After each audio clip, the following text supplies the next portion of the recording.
Ndakuramukije wewe udahema kubana natwe makuru n'ibiganiro vya minsi yose, udahema gushikiriza kuri ndebesha kure yanyu ari nayo yacu ya Isange TV. Kuri Isange TV niho tubashikiriza amakuru atandukanye bivanye n'ibisata bitandukanye, amakuru rero yo mu gisata k'inkino, igisata cya politiki, igisata c'indero, igisata cy'uburimyi n'ibindi byose bitandukanye, maze amakuru akabashikira ku gihe rero aba avanye n'amatohoza yimbitse ndetse bivanye n'amasoko yacu yizewe. Reka rero tubagezeho amakuru uyu munsi ku buryo bw'idonido. Iperereza ry'u Burundi ribandanya kunyuruza abarundi muri 2025. Rero twongeye kubishikirizwa n'umumenyesha makuru umenyerewe cyane ku mbuga ngurukana bumenyi Pacifique Ninazwe, ni mu nyuma yuko rero ahejeje kutugeza ko icegeranyo c'abanyurujwe cyane cyane mu mwaka uheze wa 2025. Muri uyu mwaka rero wa 2026 nabande nyene iperereza ry'u Burundi rirabandanya kubanyuruza nkuko bimaze imyaka 10 bimeze. Muri uyu mwaka wa 2026 naho nyene iperereza ry'u Burundi rirabandanya kunyuruza abantu bakaburwa irengero. Abatwara igihugu babandanya kwigira abatabazi ibiriko biraba. Igipolisi n'ubutungane bibandanya kuba sindabibazwa. Umugwi w'igihugu ujejwe agateka kazina muntu CNIDH ubandanya kwinumira mu gihe n'abakozi bawo batanguye kunyuruzwa. Hano turagaruka ku bantu 5 tumaze imisi dutabareza ariko kugeza ubu batazwi irengero. Hariho abo tutaza kugarukako. Muri abo harimwo umwe twatabarije muri Ruhuhuma 2026 yafatiwe Ingozi ajabutse avuye mu Rwanda. We Imana yarakinze. Umukuru w'iperereza muri Butanyerera Salvatore Horihoze arateba aremera ko ari we amufise aramurekura. Hariho abandi benshi baguma batwandikira bavuga ingene babayeho banyegeye kubera bariko bararondegwa ngo banyuruzwe n'iperereza. Hari n'abamaze guhunga muri ino misi.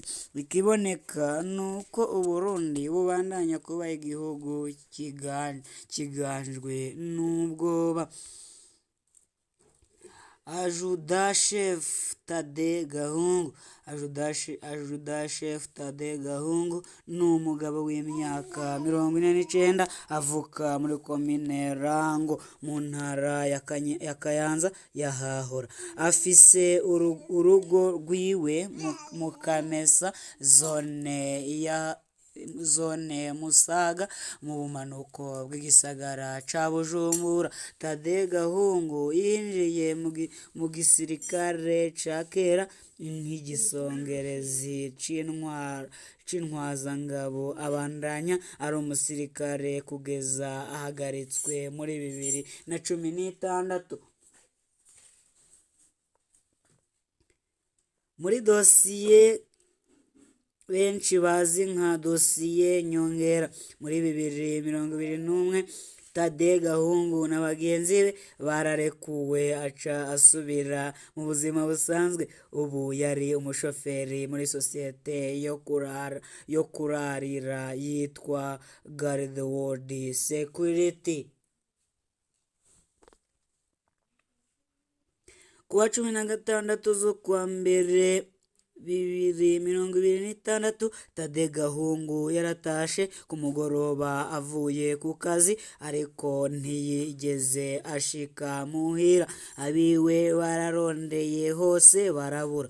Mu ntango za Ruhuhuma 2026 twararonse amasoko yemeza ko Tade Gahungu yari apfungiwe mw'iperereza.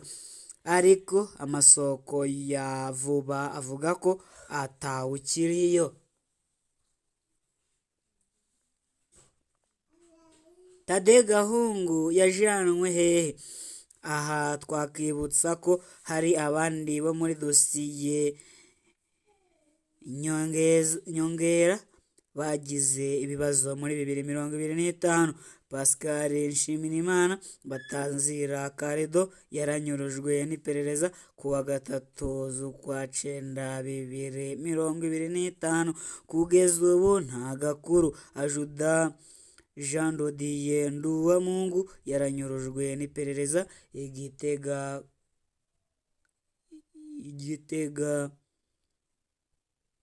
kuwa 20 z'ukwa 2 2025.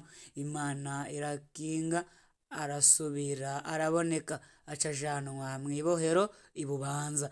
Biraboneka ko bano basirikare babangamiwe naho bitwa ko bagiriwe kigongwe muri 2021. Gabriel Ndikumana uwo nyene n'uwundi. Gabriel Ndikumana ni umugabo w'imyaka 38 avuka ahitwa Nyabisindu muri komine Cankuzo mu ntara ya Buhumuza. Asanzwe ari umushoferi w'ishirahamwe World Vision.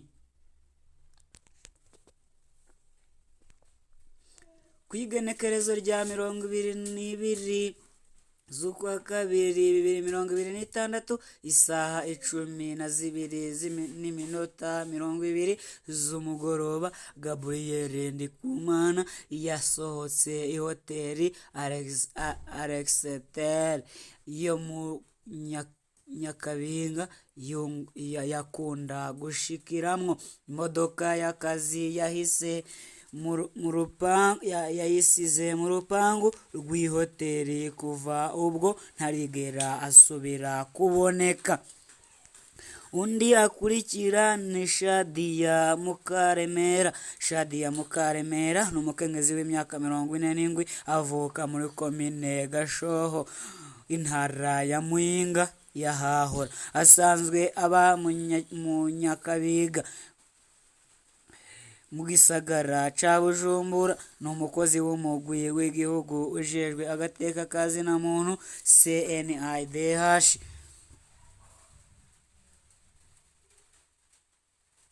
Mu gatondo ko kuwa 25 z'ukwa 2 2026 mu gihe yari mu nzira atonze ku kazi, Shadia Mukaremera yararonse telefone y'umukoresha wiwe yamubaza ko yamuhitana bakajana ku kazi. Shadia yishuye ko yamaze kuva muhira. Uwo mukoresha niwe yabaye uwanyuma yamuhamagaye kandi niwe yahavuye abivuga mu nyuma. Igipfungo ni kinshi hano hantu. Vuba tuzogaruka kwinyuruzwa ritangaje ry'uyu mukenyezi. Kuva ico gitondo Shadia Mukaremera ntarigera asubira kuboneka. NIDH nta kintu kiboneka iriko irakora kugira uyu mukenyezi aboneka. Hari byinshi vyihuta vyari gukorwa n'uyu mugwi bitigeze bikorwa ngo itabare umukozi wayo. Tuzobigarukako. Undi akurikira ni Eric Cubwa. Eric Cubwa ni umugabo w'imyaka 50 yubakanye n'abakenyezi babiri, akaba umuvyeyi w'abana 15.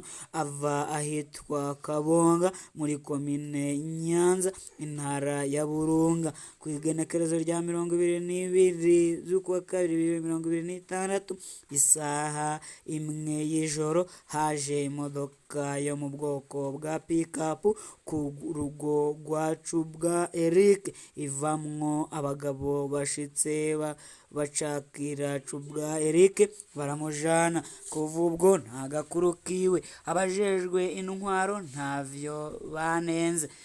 banezwe, abiwe bararondeye hose barabura. Undi akurikira ni Njimbere Hermenegilde Batazira Fanny. Rero Fanny ni umugabo w'imyaka 42, avuka ku Ijabe mu gisagara ca Bujumbura.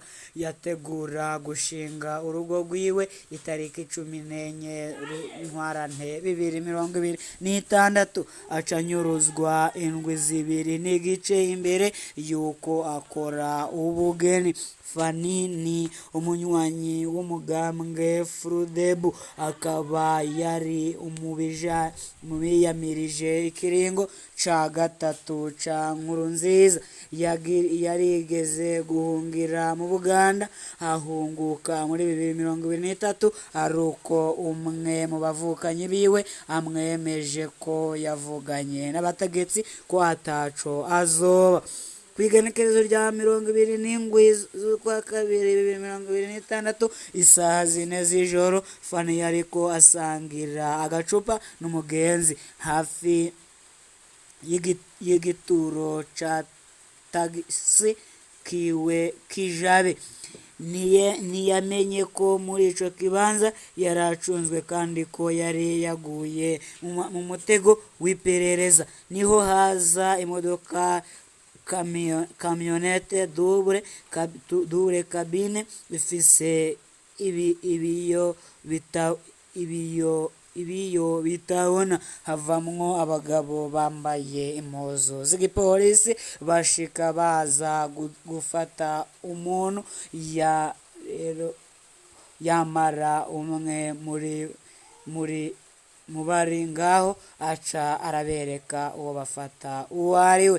Fanny yarabonye ko yagurishijwe, agerageza guhunga ariko asanga bamutanze imbere, aba arafashwe. Kuva ubwo nta gakuru ka Hermenegilde Njimbere Batazira Fanny. Iyi ngendo izogarukira hehe? Kunyuruza abantu bakabugwa irengero ni ingendo mbi cyane y'ubutegetsi. Intwaro irafise inzego zikwiye, irafise amategeko yishiriyeho avuga ingene uwagirizwa icaha afatwa, asambishwa, agapfungwa, aburanishwa. Ntivyumvikana ingene intwaro yonyene idashobora kubaha amategeko y'ishirahamwe abatwara. Uburundi bubandanya kwigenza nk'uko coba kikiri kiroberi co mw'ishamba. Iyi ngendo ituma abantu badodoberezwa, abafitaniye amatati asanzwe bagakoresha inzego z'iperereza mu kubasheranira ibibazo vy'umutekano. Bamwe mu bakozi b'iperereza baragurwa maze bakambika ibara umuntu kugira bamuzimanganye. Mbega Uburundi burafise procureur general de la Republique yemera bino bintu? Burafise umushikiranganje w'ubutungane yemera bino bintu?